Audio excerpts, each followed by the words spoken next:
रामायण के पूरी ट्रेलर में भगवान विष्णु दिखाई देते हैं, इंद्र और ऐरावत दिखाई देते हैं, जटायु, शूर्पणखा और कई ऐसे कैरेक्टर्स भी दिखा दिए गए जिनकी ऑडियंस को शायद उम्मीद तक नहीं थी। लेकिन जिस एक कैरेक्टर का लोग सबसे ज्यादा इंतजार कर रहे थे उसकी भाई एक झलक तक नहीं दिखाई गई। हनुमान जी आखिर कहाँ है? क्या सनीपा जी का लुक अभी तक तैयार नहीं है या मेकर्स जानबूझकर उनके सीन को छुपा रहे हैं जहाँ से पूरी कहानी बदलने वाली है? क्योंकि ट्रेलर को ध्यान से देखने के बाद हनुमान जी का दिखाई न देना कोई कमी नहीं लगता, बल्कि ये शायद इस बात का सबसे बड़ा संकेत है कि रामायण पार्ट 1 आखिर कहाँ खत्म होने वाली है। भाई सबके दिमाग में श्री राम और हनुमान जी की इमेज एक साथ आती है, लेकिन रामायण में हनुमान जी की एंट्री काफी बाद होती है। पहले राम, सीता, लक्ष्मण वनवास में जाते हैं, फिर शूर्पणखा वाला चैप्टर आता है, उसके बाद खेर दूषण का युद्ध, मारीच का स्वर्ण मूर्ख बनना, लक्ष्मण का कुटिया से दूर जाना और आखिर में रावण द्वारा सीता का हरण। सीता को बचाने की कोशिश में जटायु रावण से लड़ते हैं, लेकिन रावण उनका पंख काट देता है।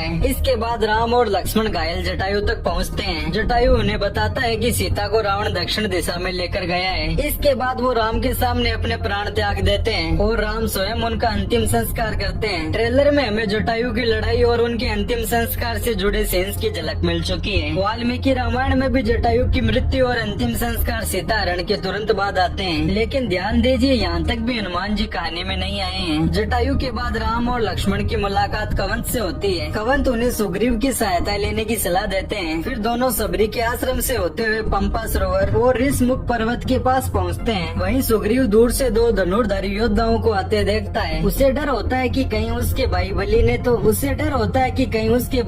ने तो उन्हें उसे मारने के लिए नहीं भेजा, पर सच्चाई जानने के लिए सुग्रीव अपने सबसे योग्य मंत्री को उनके पास भेजता है, यानी कि हनुमान जी। इसलिए हनुमान जी की एंट्री सीता हरण से पहले नहीं बल्कि उसके बाद शुरू होने वाले किसिंता चैप्टर में होती है। अब ट्रेलर में हमें जटायु के अंतिम संस्कार तक का मटेरियल दिख चुका है। इसका मतलब पार्ट 1 की कहानी उस पॉइंट तक जरूर पहुंचेगी जहां श्री राम को पता चल चुका है कि सीता का अपहरण रावण ने किया है। पर यहीं से पार्ट 1 की एंडिंग को लेकर 3 पॉसिबिलिटीज सामने आती है। पहली पॉसिबिलिटी, फिल्म सीता हरण पर खत्म होगी। ये सबसे सीधी एंडिंग हो सकती थी। रावण सीता को पुष्पक विमान पर लेकर जाता है, राम वापस कुटिया में आते हैं और उन्हें सीता नहीं मिलती, कट टू ब्लैक। लेकिन अब ये पॉसिबिलिटी थोड़ी कमजोर लगती है, क्योंकि ट्रेलर में मेकर सिर्फ सीता हरण नहीं बल्कि उसके बाद जटायु और रावण की लड़ाई, घायल जटायु और उनके अंतिम संस्कार तक के सीन दिखा चुके हैं। इसलिए फिल्म सिर्फ सीता हरण पर रुक जाएगी ऐसा नहीं लगता, कहानी उससे आगे जाने वाली है। दूसरी और सबसे स्ट्रॉन्ग पॉसिबिलिटी है पार्ट 1 का क्लाइमेक्स जटायु की मृत्यु और राम की प्रतिज्ञा पर होगा। सोचो, पूरी फिल्म में राम अपने पिता, अपना राज्य और अपना सुख छोड़ते हैं, लेकिन यहाँ पहली बार उनसे सीता को बलपूर्वक छीन लिया जाता है। जटायु आखिरी सांसों में उन्हें रावण का नाम और उसके जाने की दिशा बताते हैं। राम उनका अंतिम संस्कार करते हैं और इसके बाद वही डायलॉग आता है जिसकी झलक ट्रेलर में दिखाई गई है, जहां राम रावण का अंत करने की प्रतिज्ञा लेते हैं। यही सीन पार्ट 1 को एक इमोशनल एंडिंग भी दे सकता है, पर पार्ट 2 के युद्ध की शुरुआत भी तैयार कर सकता है। डायरेक्टर नितेश तिवारी ने इतना जरूर कंफर्म किया है कि पार्ट 1 एक क्लिप हैंगर पर खत्म होगी, लेकिन उन्होंने एग्जैक्ट सीन रिवील नहीं किया। इस एंडिंग में ऑडियंस को पता होगा कि विलेन कौन है और सीता कहाँ ले जाई गई है, लेकिन राम वहाँ तक कैसे पहुँचेंगे, उनके पास सेना कहाँ से आएगी और समुद्र पार कौन करेगा? इन सभी सवालों के जवाब पार्ट 2 के लिए बच जाएंगे। लेकिन यहाँ एक प्रॉब्लम है, अगर फिल्म जटायु की मृत्यु पर खत्म होती है तो सनीपा जी के सीन पार्ट 1 में दिखाई कैसे देंगे? यहीं से आती है तीसरी और मेरे हिसाब से सबसे exciting possibility. Part 1 Shri Ram की प्रतिज्ञा पर खत्म होगी, लेकिन एंडिंग या पोस्ट क्रेडिट में हनुमान जी की एंट्री दिखाई जाएगी। राम और लक्ष्मण पंपा सरोवर के पास पहुँचते हैं। दूर ऋषिमुख पर्वत पर बैठा सुग्रीव उन्हें देखता है और हनुमान जी को उनकी पहचान जानने के लिए भेजता है। लेकिन यहाँ शायद हमें सनीपा जी की कोई सीधी सुपर हीरो स्टाइल एंट्री ना मिले, क्योंकि वाल्मीकि रामायण में पहली मुलाकात के समय हनुमान जी अपने वानर रूप में राम जी के सामने नहीं आते। वो एक तपस्वी का रूप लेकर राम और लक्ष्मण से बात करने के लिए पहुँचते हैं और उनकी पहली स्पेशलिटी उनकी ताकत नहीं उनकी वाणी होती है। हनुमान इतने सम्मान, ज्ञान और शुद्ध भाषा के साथ बात करते हैं कि राम तुरंत लक्ष्मण से कहते हैं, ऐसा व्यक्ति वेदों और व्याकरण का गहरा ज्ञान रखे बिना इस तरह नहीं बोल सकता। यानी हनुमान जी का पहला इंप्रेशन किसी पर्वत को उठाने वाले योद्धा का नहीं बल्कि एक बुद्धिमान मंत्री, विद्वान और असाधारण वक्ता का था। पर सोचिए, अगर मेकर्स इसी इंट्रोडक्शन को फिल्म में इस्तेमाल करते हैं तो सीन कितना पावरफुल बन सकता है। राम और लक्ष्मण जंगल में आगे बढ़ रहे हैं, तभी एक साधु उनके सामने आता है और पूछता है, वनवासी वस्त्र धारण करने के बाद भी आप दोनों राजकुमारों जैसे क्यों दिखाई देते हैं? आप कौन है और इस वन में किसकी खोज कर रहे हैं? लक्ष्मण उन्हें पूरी घटना बताते हैं। वो साधु कुछ देर तक राम को देखता है, फिर पहली बार अपना वास्तविक परिचय देता है। मैं वानर राज सुग्रीव का मंत्री हनुमान हूँ, और यही सनीपा जी का चेहरा रिवील होता है। Cut to black Ramayan part 2। Light theatre में इस मोमेंट पर जो रिएक्शन आएगा उसकी कल्पना आप अभी से कर सकते हो। इसलिए मेरे हिसाब से हनुमान जी का लुक किसी रैंडम 2 सेकंड ट्रेलर शॉट में खर्च नहीं करना चाहते। राम, सीता और रावण को दिखाना जरूरी था, क्योंकि पार्ट 1 मुख्य रूप से उन्हीं की कहानी है। लेकिन हनुमान जी उस कहानी का केवल अगला कैरेक्टर नहीं है, वो 2 हिस्सों के बीच का पुल है। उनके आने के बाद कहानी एक परिवार की ट्रेजेडी से बदलकर एक विशाल रेस्क्यू मिशन बन जाती है। हनुमान जी राम को सुग्रीव से मिलाते हैं, इसी फ्रेंडशिप से वानर सेना मिलती है, फिर सीता की खोज शुरू होती है, समुद्र पार किया जाता है, लंका का पता मिलता है, और आखिर में रावण के खिलाफ युद्ध की तैयारी होती है। यानी हनुमान जी की एंट्री का मतलब सिर्फ एक नए कैरेक्टर का इंट्रोडक्शन नहीं है, उसका मतलब है कि कहानी का दूसरा और सबसे विशाल चैप्टर शुरू हो चुका है। हनुमान जी को ट्रेलर में न दिखाने का एक प्रैक्टिकल कारण ये भी हो सकता है कि मेकर्स उनके फाइनल लुक, इम्प्रेशंस और वीएफएक्स प्रेजेंटेशन को पूरी तरह तैयार होने से पहले रिवील नहीं करना चाहते। सनीपा जी ने खुद कहा है कि उन्होंने इस कैरेक्टर के लिए थोड़ी ही शूटिंग की है, इसलिए पॉसिबल है कि पार्ट 1 में उनका हिस्सा लिमिटेड हो, पर उनकी असली जर्नी पार्ट 2 में दिखाई जाएगी। लेकिन ट्रेलर के सीन्स और ओरिजिनल स्टोरी के हिसाब से तो सबसे लॉजिकल स्ट्रक्चर यही दिखाई देता है। पार्ट 1 में राम का जन्म, विवाह, वनवास, सीता हरण और जटायु का बलिदान, मेन क्लाइमेक्स में राम की प्रतिज्ञा, और फिल्म के आखिरी सीन या पोस्ट क्रेडिट में राम और हनुमान जी की पहली मुलाकात। इसलिए ट्रेलर में हनुमान जी का नहीं दिखना शायद इस बात का संकेत नहीं है कि उनका रोल छोटा या कम जरूरी है, बल्कि मेकर्स जानते हैं कि रामायण में कुछ कैरेक्टर्स को दिखाया नहीं जाता, उनका आगमन कराया जाता है। पर हनुमान जी की पहली एंट्री को अगर मेकर्स ने सही तरीके से बनाया तो पॉसिबल है कि पार्ट 1 का सबसे बड़ा सरप्राइज कोई युद्ध या वीएफएक्स ही नहीं, बल्कि सिर्फ वो मोमेंट हो जब हनुमान जी पहली बार अपने प्रभु श्री राम के सामने खड़े होंगे। इसे पार्ट 1 कहाँ खत्म होना चाहिए, जटायु के बलिदान और राम की प्रतिज्ञा पर, या आखिरी सीन में हनुमान जी की एंट्री दिखाकर? कमेंट में जरूर बताना। ठीक है तो भाई बस, अब अगर आपको ये वीडियो अच्छी लगी हो तो वीडियो को लाइक, शेयर और चैनल को सब्सक्राइब कर दो। चलो फिर मिलते हैं अगली वीडियो में, बाय।